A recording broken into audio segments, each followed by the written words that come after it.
Halo, assalamualaikum keluarga Indonesia. Kali ini kami akan berbagi pengalaman kami ketika mengisi liburan sekolah dengan berkeliling kota di Jawa Timur. Tema petualangan kami kali ini adalah Masjid Agung Journey.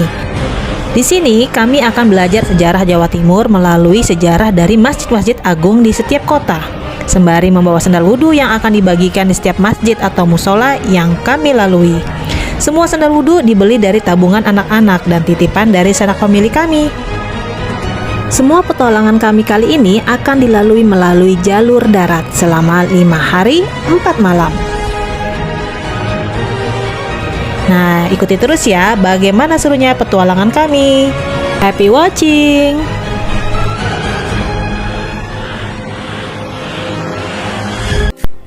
Hari pertama, kami start dari Bekasi pada pukul 12.30 siang. Setelah melewati perjalanan sekitar 601 km, melewati belasan kota dan kabupaten di Jawa Barat dan Jawa Tengah via tol. Akhirnya pada pukul 22.35 malam, kami tiba di daerah Ngawi, kota pertama yang kami singgahi di Jawa Timur. Alhamdulillah, kami bisa menikmati suasana pagi di kota ini, melihat dan bermain di alun-alun kota yang konon katanya adalah alun-alun terluas dibanding kota kabupaten lainnya di Jawa Timur. Pagi ini kami bisa menikmati nasi pecel dan nasi letok khas Jawa Timur di sebuah warung di pinggiran kota. Masjid Agung Baitur Rahman Ngawi. Masjid ini pertama kali didirikan oleh Bupati Ngawi ke-6, yaitu Raden Mas Tumenggung Brotodiningrat pada hari Selasa tanggal 25 November 1879. Tetapi saat itu masjid belum diberi nama dan orang-orang menyebutnya Masjid Gede. Setelah meninggalkan Ngawi menjelang siang, perjalanan kami lanjutkan ke kota berikutnya, kota Madiun. Jam makan siang tiba. Kuliner wajib yang nggak bisa ditinggalkan adalah nasi pecel. Susah ya untuk nggak bilang wajib kalau Pemkot saja sampai buat patung mbok penjual nasi pecel di tengah kota. Ada beberapa rumah makan nasi pecel legendaris yang recommended kalau googling. Kami pilih Depot Nasi Pecel 99 karena lokasinya yang nggak jauh dari alun-alun kota Madiun. Perjalanan berlanjut ke Masjid Agung Baitul Hakim, kota Madiun. Saat tiba di lokasi ini, anak-anak jagoan kami tampak antusias karena sebelum tiba sudah diceritakan bahwa masjid ini memiliki beberapa pilar yang miring. Jadi penasaranlah mereka. Tampak luar, masjid ini seperti masjid modern umumnya, namun bagian dalam masjid yang konon dibangun sebelum tahun 1900-an ini masih tetap dipertahankan.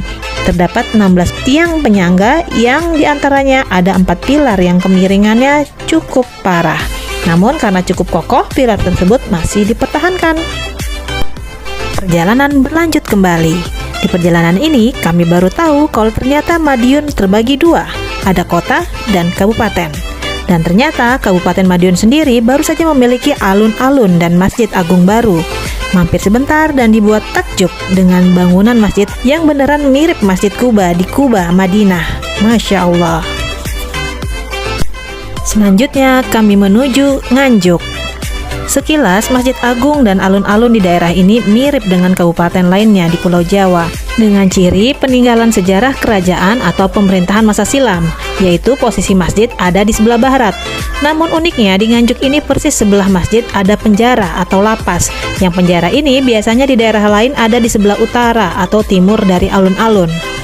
Di sini kami tidak berlama-lama di dalam masjid, justru jagoan kami yang lama menikmati bermain di playground yang ada di alun-alun ini yang berada persis di depan Masjid Agung Baitur Salam Nganjuk. Menjelang maghrib, kami sudah tiba di Jombang, langsung menuju Masjid Agungnya dan juga bersebelahan dengan alun-alun. Konon katanya alun-alun ini selalu ramai, bahkan hingga tengah malam. Paling seneng ya kalau ketemu alun-alun seperti ini, banyak jajanannya, asik. Hari ketiga, kami bermalam di The Sun Hotel Sidoarjo. Kami istirahat sejenak di hotel ini. Dan berenang adalah salah satu bagian yang ditunggu-tunggu oleh 3 jagoan dalam setiap perjalanan kami. Selesai beristirahat, siangnya kami bersiap-siap menuju Masjid Agung Sidoarjo. Masjid ini merupakan masjid terbesar di Kabupaten Sidoarjo. berdiri di atas lahan seluas 2.115 meter persegi. Maka masjid ini bisa menampung hingga 4.000 jamaah. Selanjutnya, sambil melewati Gelora Delta Sidoarjo, kami langsung menuju rumah makan Mbak Sri untuk makan siang di Kecamatan Purwodadi, Kabupaten Pasuruan. Warung makan ini konon katanya telah berdiri cukup lama loh, dengan menu utama ayam goreng dan nasi rawon. Selanjutnya kami menuju Kota Malang. Dan gak sengaja lihat di map, kalau gak jauh dari Masjid Agung Kota Malang ada kampung warna-warni. Anak-anak pun ingat pernah melihat liputannya di televisi. Akhirnya kami sempatkan untuk main ke sana sebentar. Untuk masuk ke sana ada tiket masuk 3.000 per orang. Semua sudut rumah warga berwarna-warni, memanjakan mata terutama untuk anak-anak. Dengan melewati jembatan kaca, sebenarnya ada kampung 3D juga di seberang sana. Ada juga kampung lampion, nggak jauh dari kampung ini. Beneran kreatif ya warganya, salut banget. Sore harinya, kami masih di Kota Malang. Alhamdulillah, kami masih bisa melihat Masjid Agung yang megah di depan alun-alun Kota Malang yang tertata rapi dan bersih. Malamnya, kami sudah di Masjid Baitur Rahman, Kabupaten Malang. Masjid ini berlokasi di daerah Kepanjen, ibu kotanya Kabupaten Malang. Dari masjid, kami langsung cari makan malam. Nah, ketemu bakso Duro nih, biar ke Malang makin lengkap, kami pilih makan bakso Malang untuk malam hari ini. Hari keempat, dari hotel kami langsung menuju Masjid Raya Miftahul Jannah, Masjid Agungnya Kabupaten Blitar. Kami tiba di tempat ini tepat pada saat waktu sholat Jumat. Selanjutnya, karena sejauh ini sudah sampai di Blitar, sayang juga kalau nggak memanfaatkan momen ini untuk membahas sedikit sejarah bangsa ke anak-anak melalui napak tilas ke makam Bung Karno. Kebetulan letaknya pun tidak terlalu jauh dari Masjid Agung Kota Blitar yang menjadi tujuan utama kami. Sejak tahun 2004, di makam ini dibangun pula Museum dan Perpustakaan Bung Karno. Di sini anak-anak happy karena untuk menuju ke sana kita disarankan menggunakan beca. Terakhir naik beca sudah beberapa tahun lalu, itu pun beca mini di alun-alun Temanggung. Selanjutnya kami menuju Masjid Agung Kota Blitar. Di sini Abi bertemu dengan salah seorang sahabatnya dari komunitas Tangan di Atas. Lalu sempat mampir juga makan bakso lontong dan es dawet pleret yang banyak dijual di pinggir alun-alun kota ini. Makanan dan minuman yang baru pertama kali kami coba. Sambil melanjutkan perjalanan ke kota berikutnya, kami mampir dulu ke Blitar Ice Drop, yang konon katanya termasuk kuliner legendaris di kota ini. Sore harinya kami tiba di Masjid Agung Al-Munawar, Tuluang-Agung.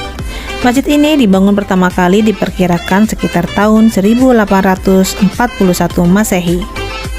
Saat malam hari, satu lagi masakan khas Jawa Timuran yang bisa kami cicip, yaitu ayam lodo. Rasanya unik, ayam panggang disajikan bersama kuah santan plus nasi gurih. Wah, cocok banget ini mah. Dan malam harinya kami menginap di Kota Kediri. Hari kelima, kami sudah mengarah pulang dan memilih jalur tercepat, yaitu melalui jalur Pantura. Otomatis kami pun harus kembali ke Kabupaten Nganjuk sebagai kabupaten terdekat menuju jalur ini. Bersyukur di sini kami bisa mencoba nasi becek dan sate kambing yang khas kota Nganjuk. Saat jam makan malam tiba, kami memutuskan untuk keluar dari jalan tol dan mencari kuliner malam khas Salatiga, dan terpilih sate sapi suruh. Nah, itu dia pengalaman kami 5 hari 4 malam berpetualang di Jawa Timur. Sampai jumpa di petualangan kami lainnya di channel Keluarga Jagoan.